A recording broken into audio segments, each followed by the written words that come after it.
I had this one kid, Lawrence Taylor. Now, every linebacker in the league thinks they're worth $900,000. Your guy, Fred Young, Chip Banks, Bickett, just name it. There's a list of them. And there's only one guy like the... That's right.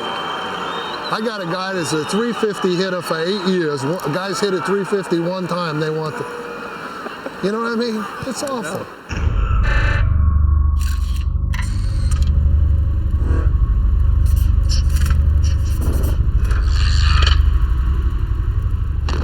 There was only one Lawrence Taylor, and he was worth every penny.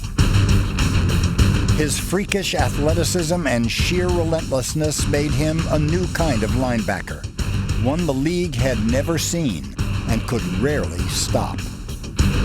The traditional ways of pass protecting, assigning a back to the outside linebacker, proved to be not applicable when he got into football because he was a mismatch on most backs, if not all.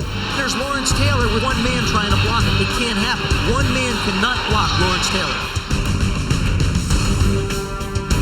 In the running game, they had to come up with some schemes where they could keep him from just running behind the line of scrimmage and chasing the plays down. The challenge was to let the talent flourish without breaking down the structure of the defense. We're playing against the Cardinals. He was supposed to be dropping in coverage, and he rushed and sacked the quarterback. I said, look, you got this wrong. You're off in coverage. You're not rushing. Oh, yeah. You tell me. So later in the game, the same situation comes up. And do you know the son of a gun does the same thing, but this time he sacks Neil Lomax. And George Martin picks it up, and we score with it. Okay, so now we got 2 sacks and a touchdown out of it. Everybody's mobbed them in the end zone, and they're jumping on top of each other. They come up the sideline, and I'm just staring at him cold. And he goes, I did it again, didn't I? And I said, yeah, you did it again.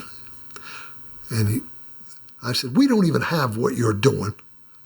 He said, well, we better put it in Monday, he says, because it's a dandy. Taylor's instinctive approach to the game produced 132.5 sacks, but it was his fiery will to compete that made him the only linebacker ever named NFL MVP. Hey, Sula, you better hope I never get back in there. I will kick your ass. Hey, baby, let's go out there like a bunch of crazy dogs. Have some fun. Son, I got to do better than this. Never did that flame burn brighter than on a Sunday night in New Orleans, when LT proved he could take control of a game with only one arm. You get strapped up like this, you really have to want to go back in. This is like a gladiator. I mean, if we had Julius Caesar sitting up there, he'd probably be applauding this man's effort. He still managed to play and be a force in the game. Taylor knocked it away. Giants football. Tonight, Lawrence Taylor has got that throttle open at about 200%. I think it's a signature game. After the game, we're in the locker room. I remember grabbing the back of his head and putting it kind of on my forehead because it was very noisy. And I said, that was the best. That's the best I've seen you do. And he told me, he said, I don't know how I ever got through that one, Bill. He is certainly among the very greatest players to ever play this game.